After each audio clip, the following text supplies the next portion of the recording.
예, 우리는 지금 야곱이 그 12아들들을 불러놓고 야곱의 이름이 아닌 이스라엘의 이름으로 그들을 축복하고 있는 내용들을 지금 살펴보고 있습니다. 지난주 우리는 루벤 그리고 시몬 그리고 레위에 대해서 함께 살펴봤습니다. 여러분, 그들의 내용을 살펴보니까 저주에 가까운 내용이었지 않습니까? 그런데 성경은 12아들들을 야곱이 축복한 이후에 28절에 보니까요, 저주하는 것이 아니고 축복한다라는 단어를 두 번이나 강조하면서 사용을 하고 있습니다. 저주의 내용이라 할지라도 그 내용 속에 뭐가 있다는 거죠? 소망이 담겨져 있다는 거예요. 예를 들면 우리에게 저주스러운 축복이 임했다면 내가 삶을 돌이켜서 그 저주를 받지 않기 위해서 신신한 삶을 살라는 겁니다. 우리에게 축복이 주어졌다면 그 축복을 지속하기 위해서 정말 주님의 말씀 앞에 순종하며 복종하며 살라, 그 내용을 지금 야곱이 이스라엘의 이름으로 12아들들에게 축복하고 있습니다. 여러분, 루벤, 우리 지난주 살펴봤던 것처럼 장자로서 부족한 것이 하나도 없었습니다. 위엄이 탁월하고 지혜가 탁월하고 능력이 탁월했습니다. 외적인 모습도요, 남자 중에 상남자였습니다. 내면적인 모습은 그 동생들을 통솔하기에 조금도 부족함이 없는 그런 장자로서 이 땅에 태어났다는 겁니다. 그런데 그가 그 아버지의 침상을 더럽힘으로 말미암아 그 모든 능력이 다 소멸되었다는 거예요. 그것뿐만 아니라 루벤뿐만 아니고 루벤 지파에서도 이스라엘의 어떤 사사도 등장하지 못했고, 그리고 이스라엘의 왕들도 한 사람도 등장하지 못했다는 거예요. 여러분, 우리에게 주어진 우리의 자리가 있습니다. 여러분, 그 자리를 넘어서는 것이 좋지 않다는 거예요. 우리가 교만해서 우리의 자리를 이탈하면, 넘었으면 하나님으로부터 받았던 그 부여로운 것이 다 잊어버릴 수 있다는 것을 성경은 우리에게 증언해 주고 있습니다. 우리에게 주신 믿음의 분량대로 주님 앞에 헌신하며 복된 삶을 살기를 바랍니다. 그리고 시몬과 레위를 보니까 그들은 세겜 족속들에게 행한 악한 일들 때문에 야곱이 그 아들들 2명을 다 저주합니다. 2번이나 저주하면서 그들을 흩어버리겠다는 겁니다. 야곱의 말대로 시몬은요, 저주를 받아서 가나안 땅을 정복할 때에 땅을 분배받지 못했습니다. 유다 지파에 속해 살다가 이름도 없이 사라진 지파가 시몬 지파였습니다. 그러나 레위 지파는요, 저주를 받았지만 그가 저주로 그의 삶이 끝나지 아니하고 이스라엘의 모든 지파 가운데 제사장의 지파, 12지파 가운데 지도자의 지파가 되었다는 거예요. 그 이유를 보니까 모세가 시내산에서 하나님의 계명을 받아 내려오는데 40일이 걸렸습니다. 이스라엘 백성들은 모세가 죽었다는 겁니다. 그러니까 우리가 다른 신을 만들자, 그렇게 말하지 않습니까? 아론이 신을 만들었는데 금송아지를 만들었어요. 그런데 그들이 말하기를 이 금송아지가 우리를 애국 땅에서 인도해낸 신이라 그렇게 말합니다. 모세가 그 간격을 보고 하나님이 친히 써주신 계명이었지만 그 돌판을 던지지 않습니까? 그리고는 나의 편에 서서, 여호와의 편에 서서 싸울 사람 나오라 그렇게 말할 때에 레위 지파가 모세와 함께 싸웠다는 겁니다. 그런데 그 싸움의 현장을 보니까요, 무려 3,000명이 죽었습니다. 자, 우리 한번 그 간격을 한번 성경을 통해서 한번 읽어보겠습니다. 출애굽기 32장 함께 읽습니다. 레위 자손이 모세의 말대로 행하매 이날의 백성 중에 3,000명가량이 죽음을 당하니라. 모세가 이르되 각 사람이 자기의 아들과 자기의 형제를 쳤으니 오늘 여호와께 헌신하게 되었느니라. 그가 오늘 너희에게 복을, 이게 보니까 레위가 했던 행동을 모세는 여호와께 헌신했다, 여호와께 충성했다, 여호와의 편에 섰다, 그렇게 말합니다. 그리고는 모세가 하나님, 그들에게 오늘 그들에게 복을 주시옵소서. 여러분, 레위 지파가 야곱으로부터 저주스러운 예언을 들었지만 그들이 주님 편에 섰을 때에 하나님은 그들을 저주가 변하여 복된 자리로 세워주었습니다.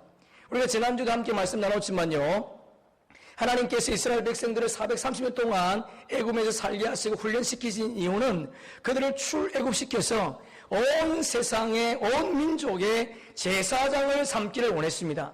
그런데 그들이 우상을 숭배함으로 말미암아 하나님의 계획이 무산되었습니다. 그러나 하나님은 모세를 통해서 여호와의 편에 섰던 레위 지파를 이스라엘 12지파의 지도자로 삼아주었다는 겁니다. 여러분, 우리가 주님으로부터 저주스러운 삶을 부여받았다면, 아니 지금 내 삶 속에 저주스러운 삶이 주어졌다면 하나님 편에 섬으로 말미암아 우리의 삶의 저주가 변하여 축복의 삶이 되기를 주님의 이름으로 축복합니다. 오늘 유다에 대한 내용을 살펴보려고 하는데요, 우리 영상을 하나 보려고 합니다. 제가 잠깐 그 말씀을 좀 소개를 해야겠는데 너무 길어서 제가 중간에 끊었어요. 여러분, 여기 보니까 고등학교 3학년 학생에게 어떤 사람이 설문을 합니다. 한 두 가지를 설문하는데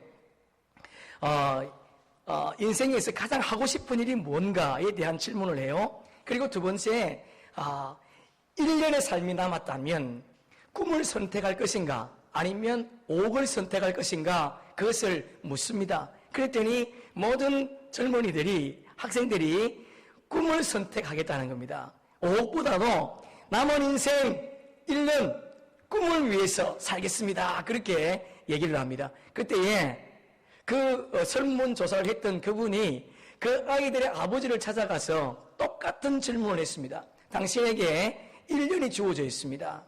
꿈을 선택하겠습니까? 아니면 옥을 선택하겠습니까? 그걸 물었습니다. 우리 한번 영상을 통해서 그 부모님들이 어떻게 대답하는가 한번 살펴보겠습니다.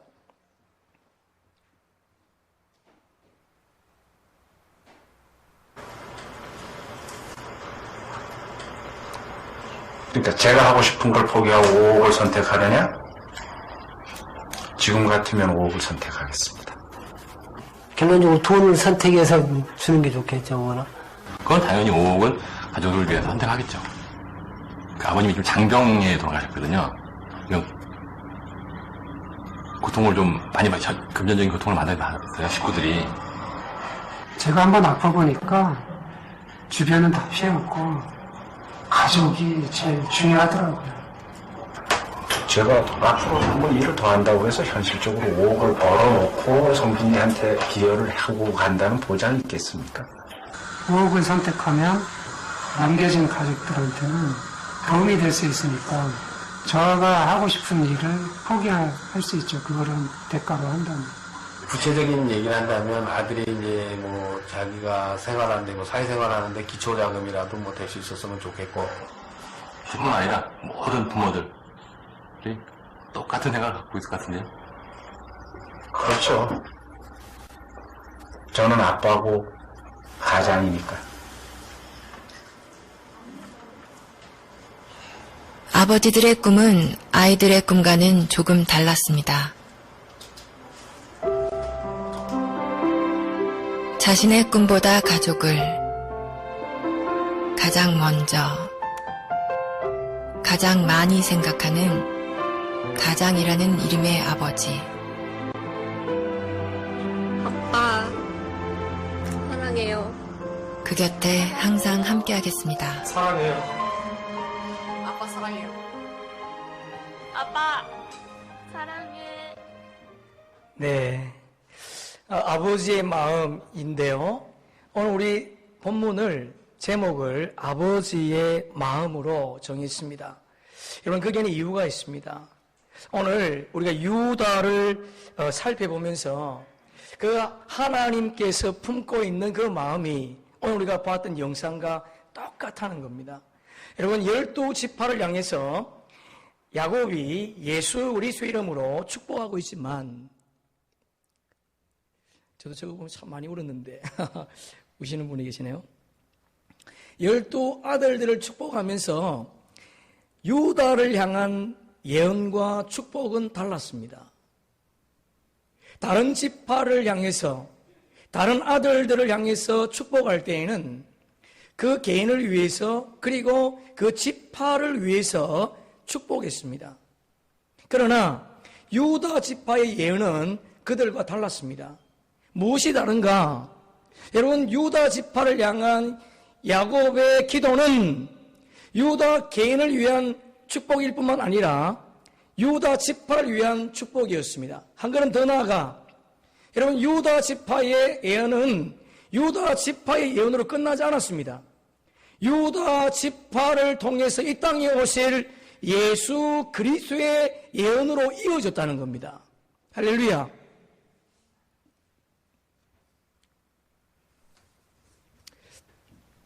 여러분, 예수님에 대한 많은 구약 성경의 예언들이 있습니다.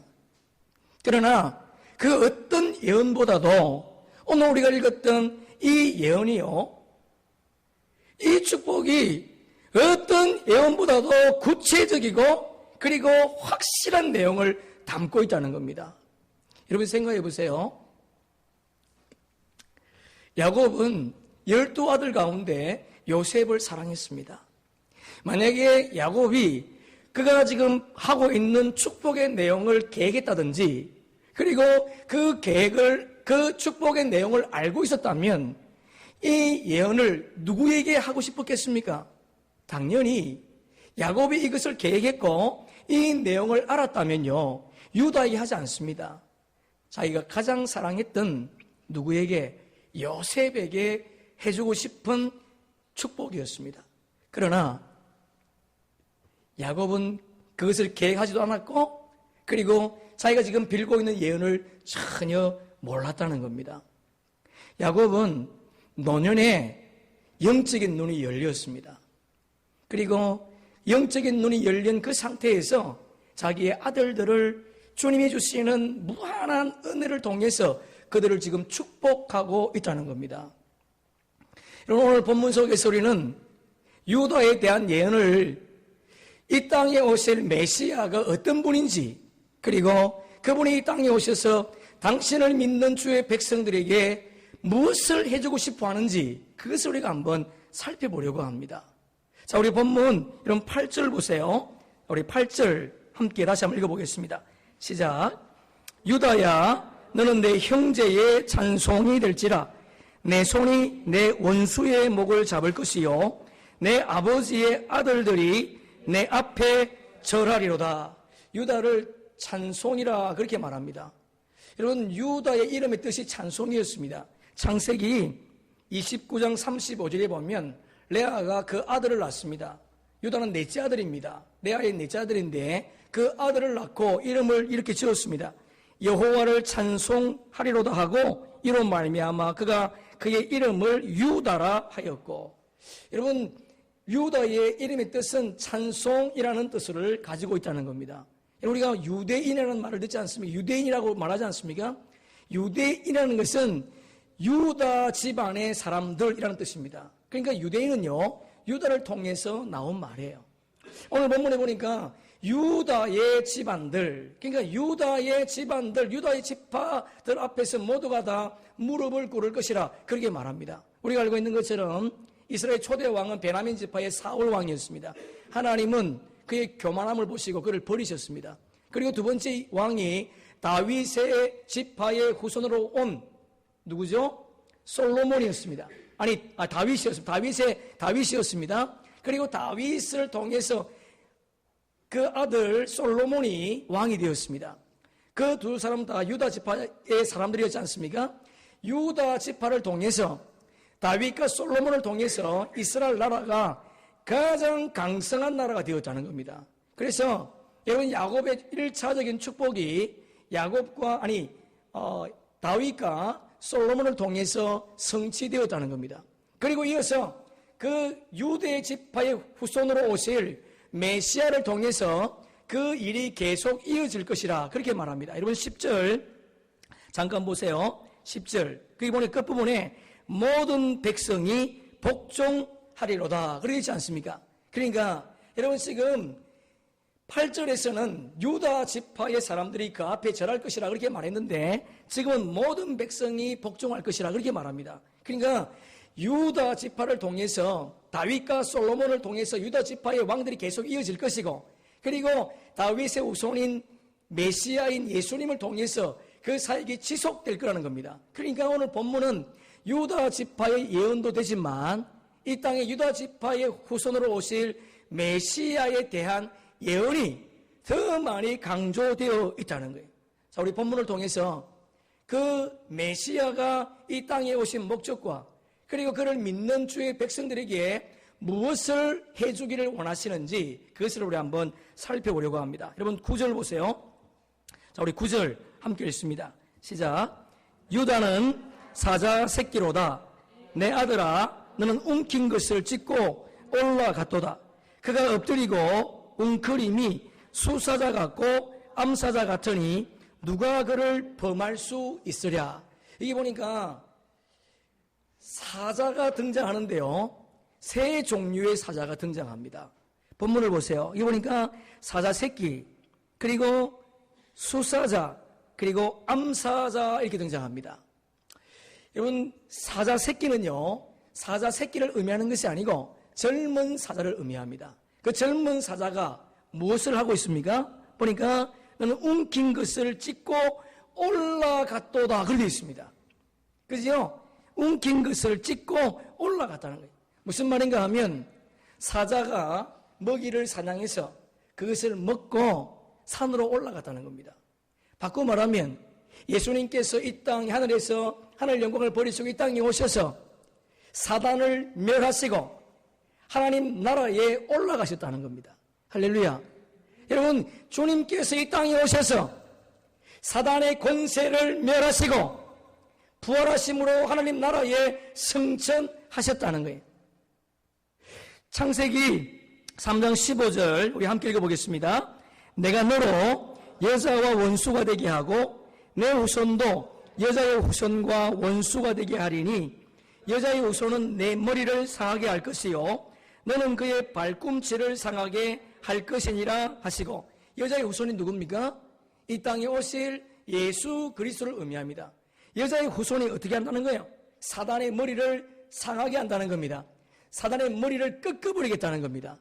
여러분, 예수님은 젊은 사자로 이 땅에 오셔서 사단을 멸하신 줄로 믿습니다. 그래서 요한일서 3장 8절에 보니까 하나님의 아들이 나타나신 것은 마귀의 일을 멸하려 하심이라 그렇게 기록하고 있습니다. 두 번째 보니까 수사자가 등장합니다. 여러분, 수사자는요, 먹이를 사냥한 먹이를 다 먹고 나서 그 먹이를 먹고 난 이후에 쉬고 있는, 안식을 하고 있는 그런 모습을 우리에게 말씀해 주고 있습니다. 여러분, 예수님은 부활하시고 성천하셔서 하나님 보좌 우편에 앉아 계시는 줄로 믿습니다. 그분이 하나님 나라에서 안식을 하고 계시다는 거예요. 여러분, 안식은 그 속에 통치가 포함되어 있는 줄로 믿습니다. 오늘도 주님은 하나님 보좌 우편에 앉으셔서 안식하시면서 저와 여러분을 통치하고 있다는 거예요.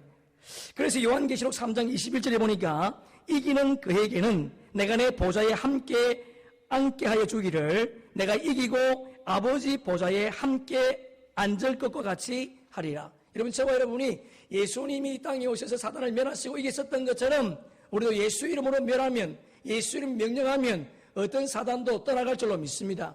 이기는 자 되기를 축복합니다. 세 번째 보니까 암사자라고 표현합니다. 여러분, 암사자는요, 새끼를 낳는 거예요. 예수님이 이 땅에 오셔서 수많은 주의 백성들을 낳고 가셨다는 겁니다. 우리가 알고 있는 것처럼 예수님은 이 땅에 12 제자를 남겨놓고 가셨습니다. 12 제자를 남겨놓으셨지만 2000년이 지난 오늘 저와 여러분이 그분의 제자가 된 줄로 믿습니다. 72억 인구 가운데 3분의 1이 예수님을 주님으로 고백하고 있다는 거예요. 그러니까 여러분, 오늘 본문 속에 등장하는 젊은 사자, 숫사자, 암사자는 예수 그리스도를 예표하고 있습니다. 우리 요한계시록 5장 5절 함께 읽습니다. 장로 중에 한 사람이 내게 말하되 울지 말라, 유다 지파의 사자 다윗의 뿌리가 이겼으니. 할렐루야. 여러분, 예수님이 이 땅에 오셔서 사단을 멸하시고 승리하신 줄로 믿습니다.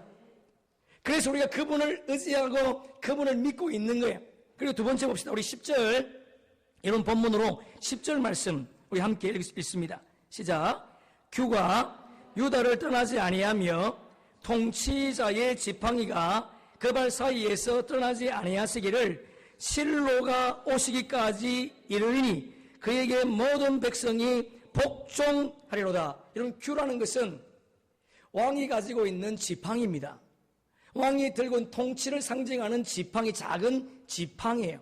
여러분, 그 지팡이가 어떻게 된다고요? 예? 유다를 떠나지, 그발 사이에서 떠나지 아니할 것이라 그렇게 말하죠. 유다 지팡이가 이 땅에 메시아로 오실, 그분이 오실 때까지 유다 지파가 이스라엘 나라를 통치할 것이라 그렇게 말하고 있는 거예요. 그런데 그 뒤에 보니까 실로가 오시기까지 그렇게 되어 있습니다.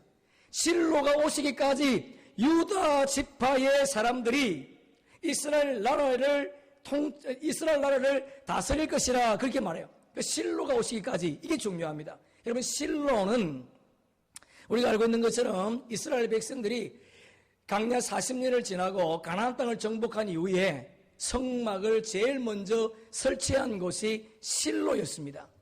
여러분, 성막에는 하나님의 언약궤가 있는 줄로 믿습니다. 하나님의 언약궤가 제일 먼저 세워진 곳이 실로입니다. 그런데 오늘 본문에 보니까 실로는 지명이 아니라는 거예요. 지명이 아니고 어떤 사람을 의미합니다. 실로의 뜻을 보니까 안식을 주는 자, 그리고 평안을 만드는 자, 그런 뜻입니다. 여러분, 안식을 주는 자, 평안을 만드는 자가 누굽니까? 메시아인 줄로 믿습니다. 이 땅에 다시 오실 메시아를 지금 말하고 있다는 거예요. 여러분, 이스라엘 역사를 보면 추후 6년에 이스라엘 백성들이요, 사형권이 빼앗겼습니다. 사형권이 빼앗겼다는 것은 왕권이 빼앗겼다는 겁니다. 로마가 이스라엘을 정복을 하고 이스라엘 나라의 왕권, 그러니까 사형권을 폐지시켰습니다. 너희들은 하나 사람을 사형할 권한이 없다는 거예요. 사형을 언도할 수 없다는 겁니다. 여러분, 이때에 많은 이스라엘 백성들이 통곡하며 눈물을 흘렸습니다. 그 이유가 뭔가 하면 오늘 본문 속에 등장하는 내용처럼 실로가 오시기까지 유다 지파에서 유대 이스라엘을 다스릴 것이라 그렇게 말하고 있지 않습니까? 그런데 여러분, 그들은 주 6년에 통치권을 빼앗김으로 말미암아 이 예언이 끝났다는 겁니다. 이 예언이 성취가 되지 않았다는 거예요. 그러나 우리는 알고 있습니다. 예수님은 주 6년 전에 이 땅에 오셨습니다. 그분은 이 땅에 오셔서 나사렛 땅에서 성장하고 계셨다는 거예요. 나사렛.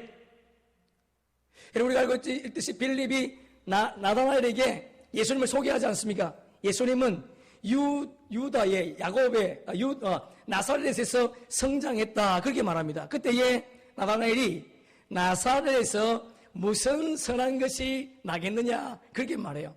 그만큼 나사렛은 시무한 땅이었고 병자들, 살인자들, 정말 갈 곳이 없는 자들이 사는 곳이 나사렛 땅이었습니다. 여러분, 유대 랍비들은, 이스라엘 백성들은 주 6년의 왕권을 빼앗길 때에 이 예언의 말씀이 이루어지지 않을 것으로 믿고 울었지만, 저와 여러분은 주의 말씀은 1.1핵도 틀리지 않는다는 것을 믿는 줄로 믿습니다. 주의 말씀은 1.1핵도 틀리지 않습니다. 그 말씀은 그대로 성취되는 거예요. 그분이 이 땅에 오셔서 나사렛에서 성장하고 있었습니다. 여기 보니까 실로가 오심으로 말미암아 어떻게 되었다는 겁니까? 모든 백성들이 그 아래에 무릎을 꿇었다, 그렇게 말씀을 하고 있습니다. 평강의 왕이신 그분이 오심으로 말미암아 온 땅의 모든 백성들이 예수 그리스도 앞에 무릎을 꿇었다는 거예요. 여러분, 우리가 알고 있는 것처럼 주님이 이 땅에 오심으로 말미암아 그리스도의 역이 생기지 않습니까? 이 땅의 모든 사람들은 지금도 음력을 우리가 사용하고 있지만, 또 양력을 사용하고 있지만, 그 모든 것이 그리스도의 역으로 출발한다는 겁니다. 주님이 오심으로 말미암아 AD와 BC가 나누어진 줄로 믿습니다. 오늘 우리는 AD 2015년 5월 3일로 지키고 있다는 거예요. 여러분, 많은 사람들이 주님의 통치를 인정하지 않아도 주님은 오늘도 이 땅을 통치하는 분인 줄로 믿습니다. 오늘도 주님은 이 땅에 살아계셔서 우리를 통치하고 있다는 겁니다. 우주 만물을 통치하고 있다는 거예요. 불교인이 예수를 신하지 않는다 할지라도, 이슬람 교도들이 예수를 신하지 않는다 할지라도, 그분의 통치를 받지 않는다 할지라도 이 땅의 모든 피조물들은 주님의 통치 아래 있다는 것을 본문은 우리에게 소개해 주고 있습니다. 모든 백성들이 그에게 무릎을 꿇을 것이요. 여러분, 주님의 통치 아래 있는 저와 여러분 되기를 주님의 이름으로 축복합니다. 마지막으로 여러분 11절 12절 보세요. 11절 12절에 보면 포도나무라는 단어가 나오고요. 그리고 포도즙이라는 단어가 나오고요. 그리고 포도주라는 단어가 나옵니다. 여러분, 이 단어는 추수 때를 추수 때에 사용되는 내용이었습니다. 추수가 얼마나 대풍이 이루어지는가 하면 추수의 풍성함을 지금 성경은 우리에게 표현해 주고 있습니다. 바꿔 말해서 예수님이 오시면, 주님이 통치하시면, 주님이 통치 아래 들어가면 우리의 삶 속에 풍성한 은혜가 주어진다는 겁니다. 할렐루야. 우리가 그분의 통치 아래 들어가면 우리의 삶 속에 풍성한 은혜가 주어진다는 거예요. 자, 우리 한번 11절 함께 읽어보겠습니다. 시작. 그의 나귀를 포도나무에 매며 그의 암나귀 새끼를 아름다운 포도나무에 맬 것이요, 또 그 옷을 포도주에 빨며 그의 복장을 포도주에 빨리로다. 이런 나귀를 포도나무에 매고 있습니다. 나귀는 포도나무에 매는 것이 아니고요, 말뚝이나 잡목에다가 묶습니다. 그런데 오늘 본문에 보니까 나귀를 포도나무에 묶었답니다. 이런 나귀가 발부동을 치면 포도 열매가 상하지 않겠습니까? 나귀가 포도나무에 묶여 있다가 발부동을 치면 포도나무가 뽑힐 수 있습니다. 그럼에도 불구하고 성경은 오늘 포도나무에다가 나귀를 묶었다는 거예요. 무슨 말인가? 주님께서 통치하시는 나라는 풍성한 은혜가 있다는 거예요. 여러분, 그분의 나라는 풍성한 은혜의 나라인 줄로 믿습니다. 여러분, 이어서 본문에 보니까요, 포도주가, 포도나무가 얼마나 풍성했는가 하면 포도즙을 짜는 사람들의 옷이요, 포도즙으로 물들었다, 그렇게 기록이 되어 있습니다. 이런 포도주는 성경에서 구원의 기쁨을 상징할 때에 등장하는 단어입니다. 여기 예수님께서 이 땅에 오셔서 맨 먼저 행하셨던 이적이 요한복음 2장에 기록되어 있지 않습니까? 요한복음 2장에 보니까 혼인집 잔치에 포도주가 떨어졌습니다. 여러분, 그 사실을 알았던 마리아가 예수님께 포도주가 떨어졌다, 그렇게 말하지 않습니까? 그때 예수님께서 나와는 상관없다, 그렇게 말씀하세요. 그런데 마리아는 하인들에게 예수님께서 무슨 말씀을 하시든지 그대로 하라, 그렇게 명령합니다. 예수님께서 하인들에게 빈 항아리를 지목하시면서 거기다 물을 갖다 부으라는 거예요. 여러분, 물을 갖다 부었는데 그 물이 진품 포도주가 된 줄로 믿습니다. 여러분, 그 맛을 봤던 하인 사람들이 뭐라고 얘기합니까? 어떻게 좋은 포도주를 지금까지 남겨놓았느냐, 그렇게 말하지 않습니까? 여러분, 예수님은 이 땅에 오셔서 구원의 기쁨을 주실 때에 대충 주시는 분이 아니고 저와 여러분에게 풍성한 구원의 기쁨을 주시는 분인 줄로 믿습니다. 여러분, 우리에게 구원의 기쁨이 충만하면 어떤 환경 속에서도 두려움이 사라진다는 겁니다. 우리 속에 구원의 기쁨이 충만하면 물질 문제 때문에, 자녀 문제 때문에, 어떤 문제 때문에 구원의 기쁨을 빼앗길 수 없다는 거예요. 여러분, 우리가 이 땅의 삶을 살아갈 때에 주님이 주시는 풍성한 구원의 기쁨을 누림으로 말미암아 어떤 상황 속에서도 주님이 주신 그 기쁨을 빼앗기지 않는 주의 백성 되기를 주님의 이름으로 축복합니다. 그러면 본문에 보니까 옷이라는 단어가 나오지 않습니까? 옷은 신분을 의미하거든요. 주님께서 저와 여러분을 그리스도의 옷으로 덧입혀 주신 줄로 믿습니다. 그리스도의 옷, 능력의 옷, 세마포 옷, 깨끗한 성길의 옷을 저와 여러분에게 입혀 주었습니다. 그러면 여러분, 우리가 12절 말씀을 통해서 주님께서 우리를 그리스도의 옷을 입혀 주시고 그리고 포도주를 주신 의미가 무엇인가 한번 살펴보려고 합니다. 12절 함께 읽습니다. 시작. 그의 눈은 포도주로 인하여 붉겠고 그의 이는 우유로 말미암아 다시 한번 시작. 그의 눈은 포도주로 인하여 붉겠고 그의 이는 우유로 말미암아 무슨 말인가요? 그의 삶이 바뀌었다는 겁니다. 그의 모습이 바뀌었다는 겁니다. 주님이 주시는 구원의 기쁨으로 말미암아 그의 삶의 모습이 달라졌다는 거예요. 부정적이었던 사람이 긍정적인 사람이 되었다는 겁니다. 저주하던 입술이 다른 사람을 축복하는 입술로 바뀌었다는 겁니다. 걱정과 근심이 가득 찬 얼굴이 환한 미소를 띠는 얼굴로 바뀌었다는 거예요. 여러분, 저와 여러분이 주님을 믿음으로 말미암아 구원의 기쁨으로 말미암아 변화된 인생, 변화된 삶을 살기를 주님이 원하고 계십니다. 우리 한번 요한복음 10장 9절 함께 읽습니다. 내가 누구든지 문이니 누구든지 나로 말미암아 들어가면 구원을 받고 또는 들어가며 나오며 꼴을 얻으리라. 여러분, 문은 예수님 말하지 않습니까? 예수님을 통해서 들어가면 나오면 꼴을 얻는답니다. 여러분, 주님은 오늘도 저와 여러분에게 풍성한 꼴을 주시기를 원하십니다. 그리고 10장 10절 함께 읽습니다. 내가 온 것은 양으로 생명을 얻게 하고 더 풍성히 얻게 하려 함이라. 할렐루야. 이제 저를 보세요. 여러분, 주님은 예수 믿는 저와 여러분이 이 땅에서 구원의 기쁨을 충만히 누리기를 원하십니다. 예수님은 오늘도 저와 여러분이 이 땅에서 구원의 기쁨으로 살아가기를 원하십니다. 이것이 예수 믿는 사람들의 특권이라는 거예요. 예수 믿는 사람들에게 주어진 권세라는 겁니다. 중요한 것은 우리가 이 기쁨과 이 풍성한 꼴을 먹고 사느냐, 먹고 살지 않느냐, 그게 문제 아니겠습니까? 그러면 오늘 본문 속에서 주님은 주님의 구원의 기쁨을 누리고 사는 사람이 어떤 사람인가? 어떤 사람이 주님이 주시는 구원의 기쁨을 누릴 수 있는가? 그것을 우리에게 소개해 주고 있습니다.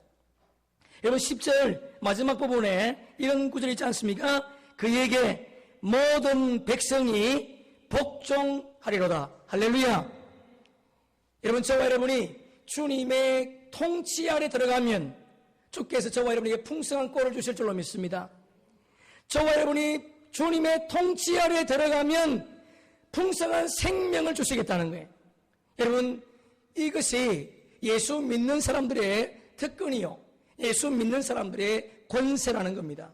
문제는 우리가 그분 앞에 그분의 통치 아래 살지 않기 때문에 이 놀라운 기쁨과 이 놀라운 즐거움, 이 생명의 풍성함을 누리지 못한다는 거예요. 여러분, 예수님은 좋은 분인 줄로 믿습니다. 예수님은 우리의 목자인 줄로 믿습니다. 그분은 살아계셔서 지금도 우리와 함께 하십니다. 그리고 그분은 우리에게 풍성한 꼴을 주시기를 원하십니다. 그러나 그 목자가 원하시는 삶에 반응하지 않는 자에게는 아무리 좋은 것을 줘도 그 삶을 누리지 못한다는 거예요. 주님이 주시는 그 풍성함을 받지 못하는 목자는 어떤 삶을 살겠습니까? 빈궁한 삶이요, 황폐한 삶을 살 수밖에 없습니다. 여러분, 우리가 이 땅에서 예수 믿었다는 것은 주님이 우리를 풍성케 하기 위해서 오셨다는 것을 다시 한번 믿을 수 있기를 주님의 이름으로 축복합니다. 우리가 알고 있는 것처럼 예수님께서 유다의 후손으로 오신 이유가 있습니다. 여러분, 요셉이 형들을 찾아가지 않습니까? 그때에 형들은 요셉을 궁덩이에 빠뜨려서 죽이려고 했습니다. 그때에 유다가 요셉을 건져 주었습니다. 미디안 상인들에게 팔아버렸습니다. 그리고 기근의 때에 야곱의 청을 받고 10아들들이, 베냐민을 제외한 10아들들이 곡식을 얻기 위해서 애굽으로 내려가지 않습니까? 요셉 앞에 10형들이 무릎을 꿇을 때에 요셉은 그 형들을 알아봤습니다. 그러나 그 형들은 요셉이 그 땅의 국무총리인지 몰랐습니다. 그래서 그들을 정탐꾼으로 몰아세웠습니다. 그때에 형제들이 뭐라고 얘기합니까? 우리는 한 아버지의 아들로서 한 명은 지금 없어졌고 한 명은 지금 아버지와 함께 있다는 겁니다. 그때에 요셉이 그것을 증명을 하는 겁니다. 두 번째 곡식을 양식을 구하러 올 때에 그 동생을 데리고 오지 않으면 양식을 주지 않겠다는 겁니다. 그리고는 시몬을 감옥에 가둬놨습니다. 여러분, 베냐민을 데리고 오고 싶었지만, 양식을 사기 위해서 베냐민을 데리고 오고 싶었지만 야곱이 그 베냐민을 내놓지 않습니다. 그때에 유다가 베냐민을 내어주시면 내가 그 생명을 대신하겠습니다. 그렇게 말하지 않습니까? 유다의 간곡한 청을 들었던 야곱이 베냐민을 내어주었습니다. 여러분, 11 형제들이 요셉 앞에 무릎을 꿇었습니다. 그리고 양식을 구하기 위해서 왔을 때에 요셉은 청지기에게 자기의 형제들을 자기 집으로 데리고 가라는 거예요. 왜요? 점심을 같이 먹기 위해서. 여러분, 점심을 먹고 있는 그 사이에 요셉은 청지기에게 베냐민의 자루 속에 은잔을 숨기게 했습니다. 여러분, 그들은 음식을 먹고 기쁜 마음으로 가나안 땅으로 돌아가지 않습니까? 돌아가는데 요셉의 청지기가 그들을 멈추게 했습니다. 그리고는 요셉의 은잔을 도둑질해 갔다는 거예요. 형들이 뭐라고 얘기하지요? 우리는 절대로 그런 사람이 아닙니다. 우리는 요셉의 은잔을 훔치지 않았습니다. 우리는 정직한 사람입니다. 그렇게 고백합니다. 그때 청지기가 은잔이 발견되면 어떻게 할 거냐? 그렇게 물을 때에 그러면 우리가 다 당신의 노예가 되겠습니다. 그렇게 말하지 않습니까? 여러분, 베냐민의 자료를 제외한 모든 자료를 열어봤을 때에 은잔이 나오지 않았습니다. 그런데 베냐민의 자루에 요셉의 은잔이 들어가 있었습니다. 요셉이 숨겼지 않습니까? 여러분, 그때에 청지기가 베냐민만을 끌고 가려고 할 때에 모든 형들이 같이 갔습니다. 요셉 앞에 무릎 꿇습니다. 그때에 유다가 앞장서서 뭐라고 말합니까? 이 아이가 죽어야 된다면 내가 죽겠습니다. 이 아이가 종이 되어야 된다면 내가 대신해서 종이 되겠습니다. 그렇게 고백합니다. 우리 한번 창세기 44장 32절 33절 함께 읽습니다. 주의 종이 내 아버지에게 아이를 담보하기를 내 아버지께로 데리고 돌아오지 아니하면 영영이 아버지께 죄짐을 지리이다 하였사오니 이제 주의 종으로 그 아이를 대신하여 머물러 있어 내 주의 종이 되게 하시고 그 아이는 그의 형제들과 함께 올려 보내소서. 할렐루야. 담보 대신하겠다는 겁니다. 대신 똑같은 말이죠. 유다가 자기의 생명을 내놨습니다. 만약에 베냐민이 죽어야 된다면 제가 죽겠습니다. 베냐민이 종이 되어야 된다면 제가 대신해서 종이 되겠다는 겁니다. 여러분, 인류 역사상 자신의 생명을 맨 먼저 내놓은 사람, 다른 사람들에게 자신의 생명을 내놓은 사람이 유다였습니다. 우리가 알고 있는 것은 유다가요, 썩 도덕적인 사람이 아니었습니다. 유다가 이방인 여인과 결혼했습니다. 심지어 자기 아들들을 이방인 여인에게 결혼시키지 않습니까? 심지어 추수 때에 이방인 제단에 가서 번제를 드렸습니다. 그러나 그가 자신의 생명을 자기 동생을 대신해서 내놓을 때에 하나님은 유다를 통해서 메시아가 이 땅에 오게 하셨다는 겁니다. 여러분, 우리의 삶을 희생하면, 우리의 삶을 다른 사람을 위해서 내놓으면 주께서 우리의 삶을 높여주실 줄로 믿습니다. 이것이 성경의 진리라는 거예요. 말씀을 정리하겠습니다. 여러분, 유다의 예언은 다른 12 아들들의 예언과 달랐습니다. 다른 아들들, 다른 지파의 예언은 그 자식들, 그 지파의 예언으로 끝이 났지만 유다의 예언은요, 유다와 유다 지파의 예언으로 끝나지 않았습니다. 유다 지파의 후손으로 오실 예수 그리스도의 예언으로 이어지고 있다는 겁니다. 여러분, 4,000년 전, 예수님 오시기 4,000년 전에 야곱을 통해서 주님은 우리에게 말씀하고 계십니다. 여러분, 예수님이 이 땅에 오신 목적이 뭐라고요? 사단을 멸하기 위해서 이 땅에 오셨다는 겁니다. 예수님이 이 땅에 오신 목적이 무엇입니까? 모든 사람의 통치자가 되겠다는 겁니다. 여러분, 예수님은 오늘도 이 땅을 통치하는 전능자인 줄로 믿습니다. 세 번째, 여러분, 예수님은 이 땅에 오신 목적이 주님을 믿는 주의 백성들을 풍성한 삶으로, 그리고 풍성한 꼴을 먹이기 위해서 이 땅에 오셨다는 거예요. 여러분, 이 사실을 믿을 수 있기를 축복합니다. 이제 우리에게 화살이 던져졌습니다. 우리가 풍성한 삶을 살 것인가? 아니면 대충 믿다가 대충 주님 앞에 갈 것인가? 저와 여러분이 모든 통치를 주님께 맡김으로 말미암아, 모든 통치를 주님께 넘김으로 말미암아 주님이 주시는 풍성한 생명, 풍성한 은혜, 풍성한 꼴을 먹고 사는 남은 인생 되기를 주님의 이름으로 축복합니다. 아멘. 우리 성경을 한 절 찾겠습니다. 장난도 나오시고요. 우리 성경을 한 절 찾습니다. 마태복음 7장, 마태복음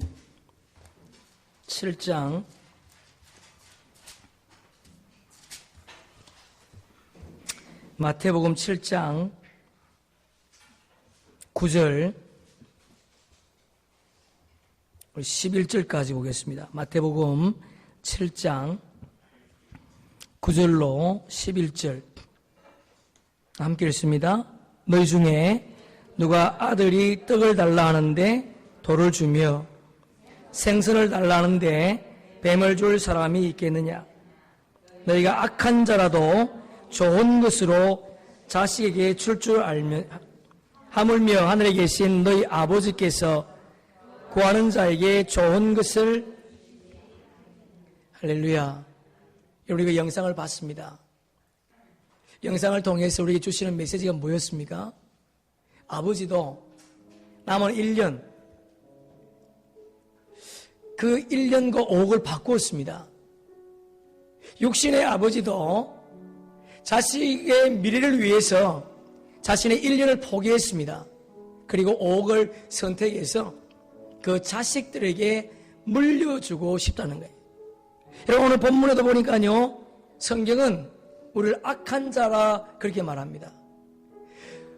바꿔 말해서 하나님은 전능하다는 거예요.